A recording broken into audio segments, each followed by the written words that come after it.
Tonight, we remember Reverend Jesse Jackson. Jackson died this morning at the age of 84, surrounded by his family. The two-time presidential candidate helped lead the civil rights movement for decades, shaping how we all live today. Good evening, everyone, and thank you so much for joining us. I'm Sharon Lawson.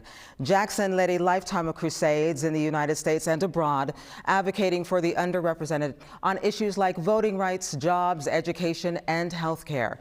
Much of that work happening right here in Atlanta.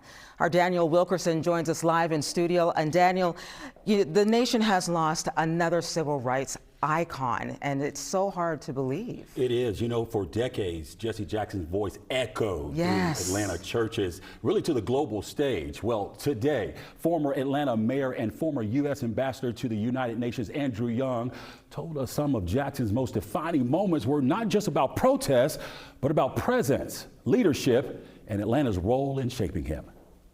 Andrew Young first met Jesse Jackson in 1965, just after the violence in Selma on the Edmund Pettus Bridge. And I'd been up a couple of days, and this great big good-looking kid comes up and says, "You look exhausted." I said, "I am exhausted." And he said, "Look, you need to go get some sleep. I can man this barricade." And I didn't even ask him any more questions. I said, "Help yourself." The former Atlanta mayor, U.S. ambassador to the United Nations, and civil rights leader says Jackson grew up alongside Dr. Martin Luther King Jr. We were in it together. And Jesse just happened to be maybe 15 years younger than Martin and 10 years younger than me. But it was just like brothers. We didn't have an authoritarian hierarchy. We just were all people called by God to serve his children. During Jackson's visits to Atlanta, Young remembers moments of quiet compassion, including when Young's mother-in-law was nearing the end of her life.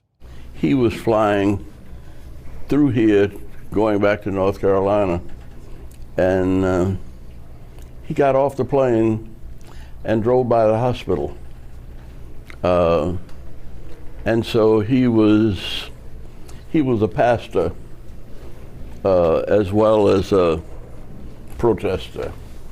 And he had an incredible sensitivity to the people with whom he served. With many of the civil rights movement's leaders gone, Young is confident Atlanta will stay at the forefront of equality and equity. Well, I don't know that we're passing the torch. I think the torch has been going around a long time. The torch of freedom is almost like the Olympic torch. Once you get it, you pass it on to somebody else, and it never stops moving. And we have passed it around in Atlanta for 9 mayors in a row. I mean, there just is no city that has done as well as we've done in every way. And we're still on the rise. Young told us Atlanta helped shape Jesse Jackson, but he also believes Jackson helped shape Atlanta through its politics, its churches, and its generations of leaders. Sharon, a huge loss. Yes, and he had such a presence about him, too. And we were talking about some of the sayings that he coined. You never the right. Yes, yes. Keep hope alive. I am somebody. And I mean, it just rings through your soul when you hear him talk. And it'll be definitely missed. Definitely missed. All right, Daniel, thank you. As you can imagine, reaction is coming in from all over, and that includes the White House. President Trump posting on Truth Social, saying in part, Reverend Jesse Jackson was a good man with lots of personality, grit, and street smarts. I provided in the Trump building at 40 Wall Street. Jesse was a force of nature like few others before him. Jesse will be missed. The King family also reacting tonight. Bernice King writing, Reverend Jackson opened doors so Black people and other excluded communities could step into opportunity and dignity. He cast a bold vision of an inclusive society, uniting people across race, class, and faith. And Dr. Jamal Bryant, the pastor of New Birth Missionary Baptist Church, is calling Reverend Jackson a mentor and a father figure. He told us that for his generation, Jackson was larger than life. This generation never saw Dr. King alive, but we were able to have a front row seat of Reverend Jesse Jackson.